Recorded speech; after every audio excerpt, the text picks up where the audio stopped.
Fourth thing. Outstanding. The first thing that you have to do is never give up. Let me hear you say it. Never give up. That means that no matter how tough the situation, no matter how difficult the circumstance, we never quit. We never quit. You know what makes Marines so great? You know, Josh. Don't tell anybody. You know what makes Marines so great is that despite the odds, they never quit until the job's done. Isn't that true? Marines and Batman have a lot in common. So here's the deal. Kids, listen to me closely. Listen very closely. Life is not always fair. Life is not always easy. One thing I learned, if life was easy, nobody would ever become great. Here's why. Here's the secret to life. Listen to this. The tough things in life, those are the things that make you great. Tough situations, those things that we go through that we don't necessarily like, those things that we don't think are fair, those things that people might do to us or say to us, those situations that might come into our lives that we just don't understand why this would happen to us. Those are the situations that God does His best work. And here's why. Because life is about who we become inside. It's not all about what we see around us. What happens is when you go through a tough time, and you stick it out, and you see God's face, and you keep pushing forward, going after your goal, and never quitting, never letting anything get you down, no matter how tough it is at school, no matter how tough it is at home, no matter how many friends let you down, no matter how many people might talk about you, call you names, pick on you, or whatever the case might be. When you stick that out, what happens is, on the other side of that tough time, He takes you to greater levels. And you become stronger and stronger. The reason that happens is this.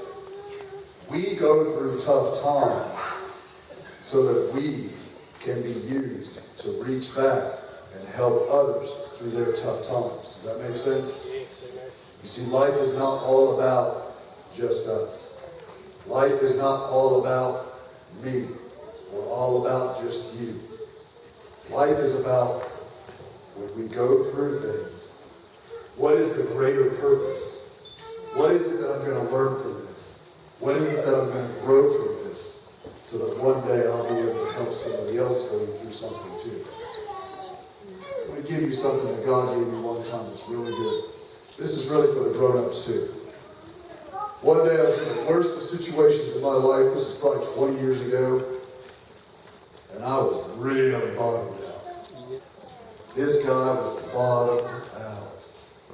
God said to me, life is like baking a cake. And I went, what? What are you trying to tell me? Life is like baking a cake.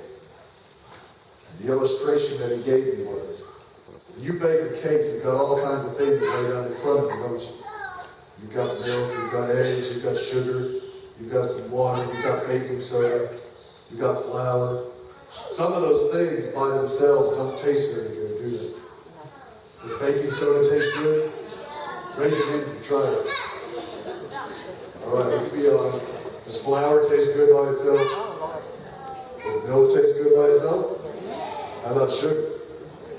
Some of us like raw eggs. Some of us don't. Here's what he taught me though.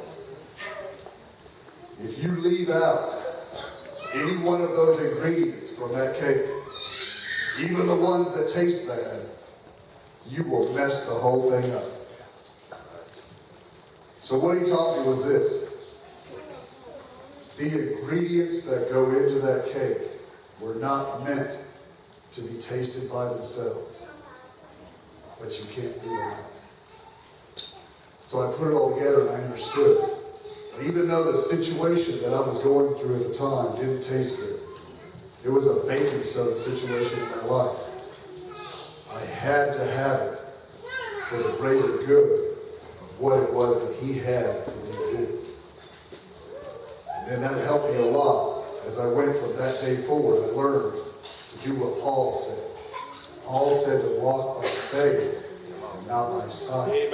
And I understood what he meant when he said that.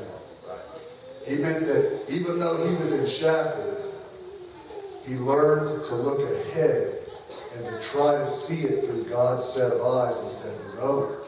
And what that enabled him to do is it gave him the empowerment to act the way that God wanted him to be in his current situation, no matter how bad it tasted. Does that make sense? Amen. And it works. Yes. And then something really neat happened for me. I found that when I changed that focus, that God empowered me to not look at my own situation anymore. I began to look at the others that were miserable around me and try to help them through their sufferings. And by helping them through their sufferings, I received comfort through my own. That's what he means in the other verse when he says, "Blessed be the God of all comfort, who comforts us in our tribulation." It doesn't stop there. It says, "Who comforts us in our tribulation, so that we may comfort others in theirs." It doesn't say that he comforts us after our tribulation. It says he comforts us in our tribulation for the reason that even while we're in our tribulation, we reach out and comfort others in theirs. And that gives you what it takes to make it through your own turmoil. It makes good sense, doesn't it? And it works. And it's things like this that do that. We are doing that thing right now. So kids, back to you. Here's the deal. Those situations that you don't like, those tough times at home, where people might pick on you or call you names as you grow up, those tough things that you're going to go through as you grow up and you may have already gone through, those things are going to make you great. They are. But you just have to stick it out. Batgirl, what is it that they need to know about never giving up? Batgirl, let me tell you something about Batgirl. I'm going to let her share. She was bullied when she was young. She went through a real tough time. People gave her the hardest time ever. But look where she is now. I want you to share your story of what it meant to you to never give up. Well, what it meant to me for never giving up is because I knew that there was going to be something good on that at the finish line. When I was young, I grew up not speaking very well. So I had to take speech therapy in school. And the kids laughed at me and every day. And you think I gave up? No, I didn't. So I took the speech therapy classes every single day, all the way through school. And look where it's got me today. Speaking to you all, helping you all, inspiring you all. So I never gave up. And also, I never gave up because did Jesus ever give up? Jesus had a pretty hard time than we did, didn't he? You know, he was out there preaching the gospel, trying to get people saved, people battering him. He got bullied a lot, didn't he? But he never gave up. And he went to that cross and died for us so we can be saved, correct? Amen. So, you all, we need to be more like Jesus, don't we? So never give up, however hard it is, because life is going to be hard. It is. But the thing is to push through those times, which will make you better. Of never giving up and reaching your goals. Because Jesus did reach his goal, didn't he? He did what God told him to do. Even though that Satan tried to turn him. But he didn't. He went straight there.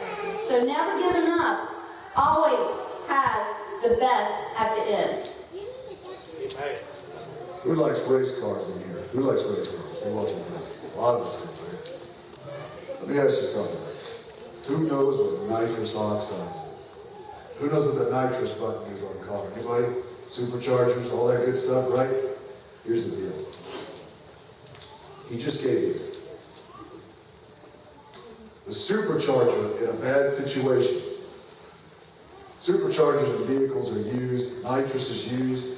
That way the chips are down, they need that little extra push. They need something to get us back to the front. They need something to get us through that obstacle that we think is going to cause us to lose the race. So we hit that nitrous button, and what's it do? Pinch your head back to the seat, and you go for a great ride. Here's the deal. The nitrous button of our lives is that when we're in the midst of a tough situation, it's not just prayer. It's what Paul said. Paul learned a secret. Paul learned to give thanks in the midst of his suffering.